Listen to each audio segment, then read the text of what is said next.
Kainga malo sa koto kataki. Hita fiafiani e toto puke mai ei ia te uhinga pa mo te mauhinga o te lea a uvene pa muftuna. O whakakolo aki pe ia whaahinga a kupusinga lea whakaawhea mo ke mahino leleiki ei ia te taiake o te teminei. E toto hoa mai lewa kainga i te aho nei, kia nātou ko te taitangata pe e whawhine, ne ina tō langalanga mo ako ia te lea whakauvea i te ufale ako.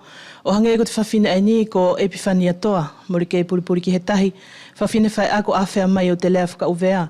Epifania malo pe ia se o mauri, mo te ofa mai ki te whangona. I whoki malo pe ka sawangari se o mauri, pe mo se o rele pe te aho nei. I te kamataanga mai o te mauri whakalotu, whakakristiano katolika Epifania, e mahino ki au ne ko te mauri ako o te utemi moa, ne e whai whakauvea pe whakalatina, tā whito ki a nātou ne uifoki, ne e lakalaka atu nātou u atamai. Ko te aia tau tā ofi ki ai, Epifania? Ka soangari ko te whaahi ana ke paralau mai ki ai, ko te whaahi ai mooni. Hene ko te utemi ai i mua o te liliwa o vene ko he terituare wharani, ne au hange i au te ukonga te ako, he konga lahi o te ako, ne e whai ake pe ia te lea whakauvea, pea ko te seminari o le Pokolano ai ne au amanaki ne whai he whakalatina. Hene, ko tō ki temi veri pe ne matono no whai tōlo te whare ako, ka ne matō te taka ngāo mātou tō ngāo anga, o huo, mo hiko, mo whasilau akau ki te whangai pipi, pea mo te whangai tō hosi. Whei e lato mātou mauri ne ako i mātou i at kau loto o te temi, ke mātou li liu i he temi, ko he u whae, mo u tamai i whare. Ka e tāwhito tana tō amanaki ae, ke hai he kau where, la he kau pāte, he kau tāpo o.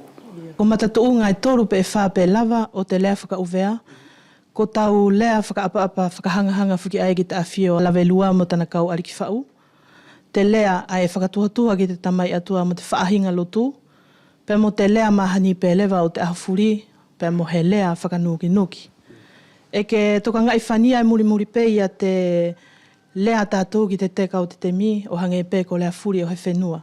Ka e mana pe ia te lea i he tahi whuke mahino le leiki ai, ko tai e tau mau ki ai. E mo oni ia, pe e more lako hako ngai ia e mau pe tata tō lea whakauvea, he whei pe lama tō lea ala, e ia i te lea whakaapa, e whakahangahanga ki te ariki hau, te lea e whakahoko ki te atua, te paralau e tō paralau i tō mauri mahani, kei tō whakaapa ki pe, pe mo te lea le vai ai ui hifone, ko te lea paito, hoko whai pe ke mahino atu i e te mea, ki ta whie paralau ki ai, pe a kau whuke mo te nuki, pe a te harahara, tahi la o paralau kai, te mea ai a ki ta paralau ai ki te lea o paito, mara toi whakahau ia ke he pe ke awa nā ita e ki ta whakahangang ki ai, ki ta whai paralau, e kai i a tātou, i tō paralau mahani, pe tō siopela ke he kātoanga, e tō hiki te tau mawhanga ki te hau, he ko te hau e tau mawha mo kākai. Pe ko te ariki lewa, e tō uiki ai, e tau pau mauri. Pe ka hange lako tō whakaapa i he tahi, e tō tō mauri pea e taha furi, ko whera pe ke tō ui, e tau pau mauri. Pe ka hako le vai ai ki te mauri ai te paito, ki te mauri hoko whai, pe kua tō awatu pe tātou te mono, mo te whautu, mo te ume furi whea, mo whakatautau o te kupu ako kai, mo te tau mawha, pe mo te tau pau mauri.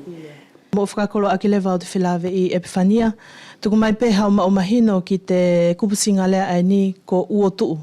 Ko te kupu ko uotuu, mo le kei tō whakaaunga tātou i te temi ai ni, ka i tōna whakamahino mai e pātaion pe a Mohans, ko te uotuu, ko tōna uhinga, ko te maweu, toka kovi. Kua uotuu te whare, ko tōna uhinga, ko toka kovi, ko tō kehe. Pe hange la ko toki ta mafu i tōna paralau whakatātā rewa, kua tau mai he longo kovi, pe a uotuu toki ta mafu. Ko ni whoki Epifania e ke nofo mo au ki tohi, whalala ke whakamahino mai, pe ko te ai e te aluanga o te uki pepa aia.